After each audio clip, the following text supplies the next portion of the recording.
Welcome to our 2018 Christmas series. It's called Advent. Advent is the name of the series. This is our first time at this church to practice, observe Advent ever. Okay, so this is a totally new thing. And here's a little secret for you. I actually really didn't have that much understanding about it at all, even though I'm a pastor. And so as I looked into it, I've obviously heard lots of other pastors talking about Advent, and I get together with pastors on a monthly basis, and I'll hear them this time of year talking about what they're doing for Advent, and I would just kind of like nod and smile, right? Because I really didn't know everything that was involved with it. I know the basics of what it's for, but really didn't know much. Usually it's the more formal church traditions that will practice Advent of some kind. How many of you have practiced Advent at some point in your life? Okay, quite a few of you have. Usually it's ones like Catholic, Orthodox, Lutheran, Presbyterian, Anglican, Methodist, which would include United, would be some of the denominations that you might be familiar with that typically practice Advent. Advent is the period preceding the Christmas season. It begins on the Sunday nearest November the 30th, which is the feast day of St. Andrews the Apostle. I knew that. Yeah, I knew that. I did not know that. I don't know all of those traditions and feasts and so on. And it covers 4 Sundays. So the dates vary every year, just as the day that Christmas falls on varies every year. So also this varies every year in terms of the exact timing. The word Advent actually comes from the Latin word adventus, which means coming. And that is taken from the Greek word parousia. Before Adventus came along, because we had Greek before we had the Latin translation. And parousia means coming or appearance or arrival. That's the meaning of the word. The connotation is actually often associated with royalty. So the idea of a parousia is not just a coming or an appearance, but it's sort of this grand arrival of a very important person. That's really the connotation of it. And so while the specific celebration of Advent as a celebration is not prescribed in the Bible, I would encourage you to remember that neither is the celebration of Christmas prescribed in the Bible. Some are like, oh, yeah, that's true, so maybe we should give this thing a chance, right? We like our Christmas celebrations, and we consider them to be thoroughly, Christian, and so Advent is something that, maybe we should look at as a practice. The word parousia occurs actually twice in the Septuagint. The Septuagint is a Greek translation of the Old Testament. And so we see that word twice there. But then another word that's closely related, perimi, occurs over 70 times in the Greek translation of the Old Testament. And most of those times it's referring to the Messiah's arrival. So this concept of Christmas, right? The word parousia occurs 24 times in the New Testament, 17 times of which it's referring to the second coming of Christ, the return of Christ again to earth. So we're talking here about a very biblical concept when we talk about Advent, because Advent comes from Adventus, which is the Latin translation of this word parousia that we see so much. And so think of it as a second celebration that kind of primes everyone for the main celebration, which is Christmas. So that's a very short celebration, but then we have Advent that's this kind of long celebration that leads up to it and kind of adds to all of the drama. In other words, I would say it this way: Advent is like Christmas's tailgating party. Now, I can tell you that there are millions of Advent services that are being held around the world, and I'm probably the first one that ever thought of that. Okay, so yes, you can clap for that, because I thought it was brilliant when I came up with that. So just putting it out there. I come up with the best illustrations. That's why you guys all come here to Renew, right? You know that. So it's Christmas tailgating party. It's so easy. And if your family resembles the herding Buffalo Bills, right, then just like tailgating is the main event at Buffalo football games, you might really like Advent, right? It might be the best part of Christmas for you. I'm just throwing it out there, okay? Seriously, for centuries, Advent has been a time of spiritual reflection as well as cheer and mostly anticipation. And so I really like to key on those words, especially the anticipation one. This is really what the season is all about. And that's really what I love about Advent, is this idea that we're preparing ourselves for Christmas, that we're anticipating it. In a world where so much of our focus is placed on shopping and consumerism, Advent is an opportunity to keep our hearts and our minds in the right place as we lead up to Christmas. And so this is a really valuable idea. There's kind of a double meaning here as it relates to Advent, and I want to talk to you about that. Many months ago in a series that we did on the end times, I explained that very often there is a double entendre nature to prophecy, that you can have prophecies that were made, hundreds of years ago back in the Old Testament, and that they had, sometimes an immediate kind of fulfillment, even ones in the time of Christ that had more of a close, fulfillment, but then also there's a double entendre of another fulfillment that is coming. And we see sort of this same idea in the concept of Advent, this double entendre.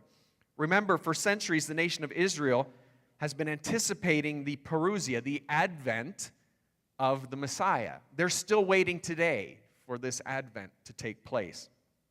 And the church has been waiting for the second parousia, the second advent, since the time of the apostles. In fact, look at what it says in Acts chapter 1. Men of Galilee, they said, these are angels after they saw Jesus go up into the air. They said, why do you stand here looking into the sky? This same Jesus who has been taken from you into heaven will come back in the same way that you have seen him go into heaven. And so this advent was promised. He came once, he left, and he's coming back again. This is what the apostles were taught by Christ himself. This is what they waited for. See, we, 2,000 years removed, we don't have the same sense of anticipation that they had back then. But the apostles were waiting. They were thinking, well, maybe he's coming back next week. Maybe he's coming back in a month, in a year. But the early church lived with this sense of anticipation. It's something that we have a hard time kind of, putting ourselves in the same sort of mental framework because we've been waiting so much longer. But as Christians, we believe that Jesus came as the Messiah, that Advent has already taken place, but we also believe that he's coming back. And so we believe in this second Advent. So as Christians, we have this kind of unique perspective. We look back at what has already happened in Christ coming to us, but then we look forward to him coming back again. And so we see both of these sort of perspectives when we talk about Advent. The Jews, of course, are still waiting for an Advent. They don't understand that when Jesus does show up for them, it's going to be his second time around. It's going to be his second visitation. But we get it. We see it and we understand it as Christians. Let me give you some specific history of Advent. Advent has probably been observed since the 4th century, so in the mid-500s, roughly. Originally, it was a time when converts to Christianity readied themselves for baptism. So kind of similar to how Renew has, big night outs where we'll do baptisms. A lot of baptisms were done, around the Christmas time, and people would prepare themselves for that. Then during the Middle Ages, Advent became associated with preparation for the second coming. These ideas got connected of preparing for Christmas versus preparing for Christ's second coming. In the mid-4th century is when the church adopted December 25th as the date to celebrate Christmas, and it became the observed date of Christ's first advent. It's kind of like little kids today. They say, well, Jesus was born on December 25th, right? And you explain to them, well, probably not. That's just a date that was chosen. But, that's what people do. They latch on to a date, and they think, well, this is the time of Christ's birth. Well, people also started seeing it as the possible date for his second advent. I mean, think about this. If he came the first time on December the 25th, maybe he'll come back. When he comes back, maybe it will be on December the 25th. And this is kind of the thinking that went through people's heads. Jesus came once at Christmas, maybe that's when he'll come back again. Of course, the date is inaccurate, but the concept, you know what? The concept isn't that bad when you really think about it. I mean, after all, think. If you were going to make a really grand entrance, you hadn't seen a bunch of friends in, say, 2,000 plus years, and you wanted to make a really grand entrance when everybody was kind of expecting you, maybe you would choose your birthday, right? I don't know. It's just an idea. But the concept's not ridiculous, right? If people were waiting for Christ at this time, and at every year around we celebrate this, maybe that's when he would come back. And so this is where this concept of Advent gets connected. In the early days, Advent lasted from November the 11th, which is the Feast of St. Martin, until Christmas Day. Advent was considered a pre-Christmas season of Lent when Christians devoted themselves to prayer and to fasting. So similar to in the Christian church today, again in more of the high church sort of formats, a lot of people will celebrate Lent leading up to Easter. This was kind of a Lenten sort of celebration as well. It was a little more somber than the big event that was coming up, where people were preparing themselves, maybe fasting, focusing on what was coming up. And the Orthodox Eastern Church observes a similar Lenten season from November the 15th until Christmas, rather than what everyone else celebrates as Advent. But the Orthodox Church always has to do things a little different from the Catholic Church. Have you noticed that? Is it just me? They always just have to be a little bit different. No, anyway, there's history to all that. How do we celebrate Advent? What do we do? Well, like Christmas, the traditions are many and very varied. There's so many different ways that you can kind of celebrate Advent. In fact, no two denominations or even churches seem to do it the exact same way. I've done a lot of research on this over the last few weeks, and you can look and see, and some people are doing this, some people are doing that, and there are similarities all through it, but no one seems to be doing it quite the exact same way. Some of the popular traditions include the Advent wreath, which has candles, and then also the Advent calendar. So you can see those traditions. The idea is both to create anticipation and spiritual preparation in people as we lead up to Christmas. So let me talk about the calendar. In the month leading up to December, starting with the 1st of December, some people will get Advent calendars. How many of you give Advent calendars to your kids, right? And you go to the dollar store and you get the cheap ones, right, that have the waxy chocolate things in them, right? And, they open one every day, but it builds anticipation, right? That's an Advent calendar. And the good Advent calendars actually have scripture, they have pictures in them, and so it's actually leading the kids in, having a spiritual focus, reading a verse and thinking about, oh, the Messiah was being promised, he's coming, he's going to bring peace and joy and so on to the world. And so they can be a real helpful tool to help us focus. Like I say, the best ones have spiritual pictures and verses, not just like pictures of like Justin Bieber and stuff. But those exist as well. And I'm not, dissing Justin Bieber. I actually like some of the songs on his Christmas album. I'm just saying there's probably better ones than that, okay? Then there's the wreath, where there are actually 4 candles. Maybe you've seen it, like there's a wreath and there's 4 candles on the wreath. 1 candle in the middle, and every week leading up to Christmas, you light a new candle. At each of our campuses, we're doing sort of a variation on that, where we are lighting something up, right? Look around, and you can see it. We're lighting something up. Each week, we're going to light a new one. That's our variation, because we're in facilities where we're not allowed to light actual candles, okay? So every week, we're going to light a new one, and we're going to talk about the topic for that week. But this is something you can do at church or you can do at home. Many of you probably have Advent candles, and you light those. Typically, there's 3 purple ones and 1 pink one, and then the white one that's in the center. And we'll talk about all that. So, like I say, at each of our campuses, we've created our own little stage version of that, and we'll light them up each week, and we'll discuss the theme that goes with it. Now, as I mentioned, the traditions are very diverse, depending on what background you come from, what church. And I discovered that even the 4 words associated with the 4 candles are not universally agreed upon. Go figure. It's funny, you would think that these things would be kind of locked in, or that there'd be like one mainstream one that would just kind of take over, but no, there's like all kinds of different variations on it. We're going to go with the most popular rendition that I could find, and so here's what it is. The first week we're going to talk about hope, which is represented by the purple candle. Faith, which is also represented by a purple candle. Week 3 is joy, which is represented by a pink candle. Peace, which again is back to a purple candle. And love, which is actually Christmas, which is represented by the white candle. Love, which is Christ himself. All right, so those are the kind of stages that we go through. So are you guys ready? Are you ready to celebrate Advent? Are you ready to Advent? Yeah? All right, let's do this. Week 1, we're talking about hope. And so here's what I want to do this morning. I want all of you to stand, and we are going to read a passage from Isaiah the prophet this morning. Let's stand up. I usually don't make you guys work so hard, but, this is Christmas, and we're preparing for the Messiah's coming, all right? So we're going to read Isaiah chapter 9. It's verse 2, and then also verses 6 to 7. let's just read through it together. Here we go. The people walking in darkness have seen a great light. On those living in the land of deep darkness, a light has dawned. For to us a child is born, to us a son is given, and the government will be on his shoulders. And he will be called Wonderful Counselor, Mighty God, Everlasting Father, Prince of Peace. Of the greatness of his government and peace there will be no end.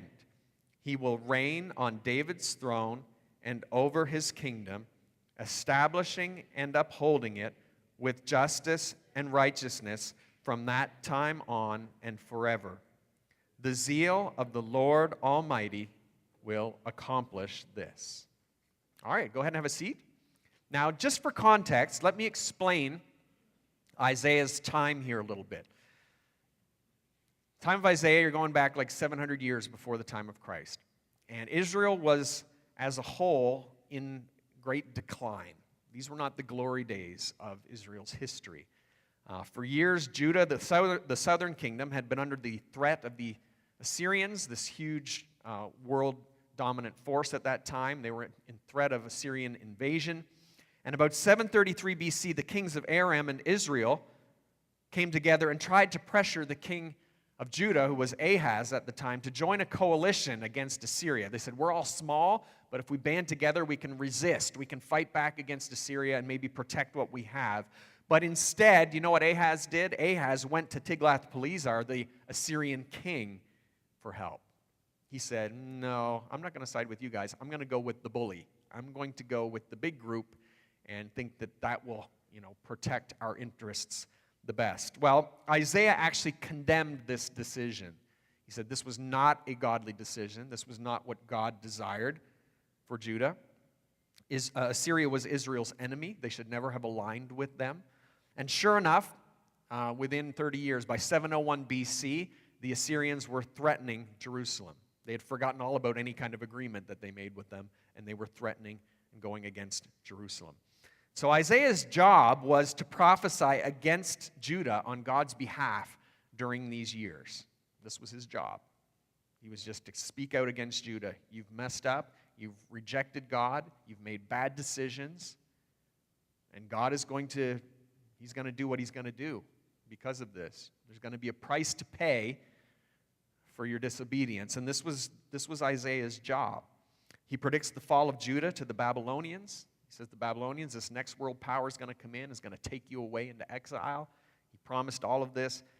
But as is common in these ominous prophetic utterances, the prophets would often, in the middle of it, just drop a few words of encouragement. Not something that you would kind of expect, but you see a pattern of this actually in Old Testament Scripture. In other words, it's kind of like Isaiah saying, God is going to wipe you guys out, but not completely. And in those little not completely moments, he would actually give these short prophetic words that actually have become some of the most precious words to the nation of Israel through history. For the people of Judah on the verge of being wiped out and exiled, to hear these words must have been very hopeful. This is our word today, hope. It must have been very hopeful for them because they knew that they had messed up. Someday a child was going to be born who will grow up. He's actually going to put the government on his own shoulders. It's a picture of strength, of power. He's going to put the government on his own shoulders. He's like, I'm going to carry this thing. And his name will be Wonderful Counselor. In other words, it's someone who's going to be able to guide their nation. Right? They've been through these different periods of history, and they need someone that can actually guide them. His name will be Mighty God. In other words, this Messiah, he's going to be divine. He's going to be of the nature of God. Then the everlasting Father. In other words, this eternal loving being who loves his children and is eternal. And finally, the Prince of Peace, he's called. Israel has craved peace for thousands of years. It's not a coincidence that, in Hebrew, the greeting is shalom, right? We say hi, we say hello, right? Most languages have some sort of a salute that they make when you see someone, but in Hebrew, it's shalom, right? Peace has always been the desire of the Jewish nation, of the Israelites. Since the nation was formed in Egypt, there's been no sustained peace. Unrest has actually shaped Israel's national identity. If you want to understand a Jew today, you need to understand Israel's history and the psyche that goes behind it. You need to understand the scatterings, the diaspora. You need to understand the national identity, how much they're willing to fight to never lose that again. You can't really understand it unless you're a part of that. And so they long for peace, right? When they say shalom, there's a lot of meaning that goes into that. This is the hope of every Jewish person. So in Isaiah chapter 2, we have another passage. Here's what it says. It says, "In the last days, the mountain of the Lord's temple will be established as the highest of the mountains. It will be exalted above the hills, and all nations will stream to it. Many peoples will come and say, 'Come, let us go up to the mountain of the Lord, to the temple of the God of Jacob. He will teach us his ways so that we may walk in his paths. The law will go out from Zion, the word of the Lord from Jerusalem. He will judge between the nations and will settle disputes for many peoples. They will beat their swords into plowshares and their spears into pruning hooks. Nation will not take up sword against nation, nor will they train for war anymore. Come, descendants of Jacob, let us walk in the light of the Lord.'" It's such a hopeful prophecy. Again, you get another one of these little snippets in the middle of all this negative stuff that Isaiah is prophesying. You get these hopeful little paragraphs. And even though it wouldn't come to pass for hundreds of years, these words sustained a nation for hundreds of years, waiting for this time when this Messiah would come, when he would bring justice and peace. Well, guys, you might be here this morning, and you might be saying, Advent, okay, I get the history, cool. What's it got to do with me, right? This is for them. This is their nation. Well, not so fast. I think there's actually a lot here that relates to us, and this is the beauty of Advent. Just like the people of God back then were awaiting the Messiah, we, the people of God today, are awaiting Messiah. We're still waiting for him, so we can relate to them in that. Just like the people of God back then had a very uncertain future, they really didn't know what was coming next. So today, the people of God, we have a very uncertain future, don't we? We look around, we're like, man, things are changing so quickly, and not always for the better. And we can relate to this. Just like the people of God back then were constantly under attack, so today, the people of God are constantly under attack. We're treated like, we're the bad guys in society. We're the ones holding everybody back. I'm sure they felt like that. The nation of Israel felt like that. They were kind of like a cuss word among the nations, it says in the Old Testament. And you know what? Christians have kind of become like that in a lot of ways. We're misunderstood. Just like the people of God back then were sinful and part of the problem, guess what? We, the people of God today, we're sinful and we're part of the problem. Just like they had to admit that some of the reasons why things weren't going so well was their own doing, so the church today needs to admit some of the reasons why things aren't going so well is our own doing. Right? Sometimes we need to even get it to the personal level, and we need to say, as we're looking forward to Christmas and all of the peace on earth talk and what's wrong with the world, we need to say, I'm what's wrong with the world. Right? It's in me. I'm sinful. And we all need to acknowledge that we're part of the problem. Just like the people of God back then needed assurance that God would rescue them in spite of themselves, in spite of the fact that they were the problem, we need someone today to come and tell us that things are going to be okay, that God's reassuring us despite the fact that we are the problem, in spite of ourselves. And so, guys, there's a lot of comparison here, a lot that we can take away from this. When Jesus came the first time, everything started to change. Look at what it said there again in Isaiah chapter 9, verse 2. It says, "The people walking in darkness," right, in darkness, "have seen a great light. On those living in the land of deep darkness, a light has dawned." And that's what we need when we're in the dark. We're fumbling around in our sinfulness, in this sinful planet. We need the light of God. And the light has dawned. Right when Christ came, that light dawned. People saw Jesus, God in the flesh, the Messiah. They saw his power. They felt his love. They said, wow, this is a different kind of king. And for the first time in centuries, real hope began to take root. Like sometimes people say hopeful things, but when you see somebody that brings this kind of power and this kind of love, you go, wow, everything can change now. And that's the kind of hope that Jesus brought. Now, we know that Jesus didn't intend to finish his work during that first advent. In fact, you can see that in Isaiah chapter 9 in that passage, because as you go further down, it says that he is going to reign on David's throne from now and forever. And we know that that still hasn't happened. So this is not a completed prophecy yet. We know that Christ came the first time, but he didn't finish all the work that he has to do. He's still coming back, guys, and he's going to come back, and he's going to reign on David's throne. And he's going to take charge of the world. He's going to put the government on his shoulders. It's a very hopeful scenario. There's a day that's coming when Christ himself is going to judge the affairs of men. A day when the law is going to go out from Zion, it says. And peace is actually going to be realized on our planet. In fact, instead of the proliferation of weapons and governments selling weapons and increasing the amounts of arms in the world, you know what's going to be happening? People are going to be taking their weapons, they're going to be turning them into like rakes, right? And pruning hooks, because they have no more purpose. Wouldn't that be an amazing thought? That no more war in the world? All the anger and the hatred, all of it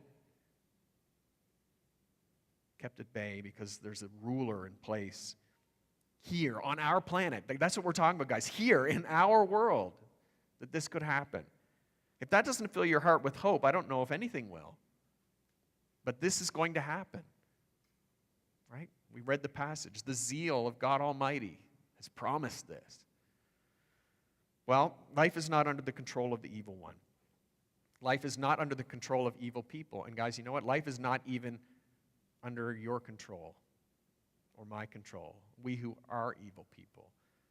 Not even you can screw this up. Not even I can screw it up. Isn't that an encouraging thought? Because when we look around, we realize, the more that you take the time to analyze this whole thing, we are the problem. I am the problem. But not even that is going to get in God's way. And so I just want to encourage you this morning, be hopeful. This is the first week of Advent. Be hopeful. God has made promises. He promised to come, and he came, and he's promised to come again, and he's coming again. And we need to prepare our hearts for his arrival. There's an amazing hymn called Come Thou Long Expected Jesus. It was written by Charles Wesley way back in 1745, getting close to 300 years now. And I want to read the words to you. He says, Come, thou long expected Jesus, born to set thy people free. From our fears and sins release us. Let us find our rest in thee. Israel's strength and consolation, hope of all the earth thou art, dear desire of every nation, joy of every longing heart. Born thy people to deliver, born a child and yet a king, born to reign in us forever, now thy gracious kingdom bring. By thine own eternal Spirit, rule in all our hearts alone. By thine all-sufficient merit, raise us to thy glorious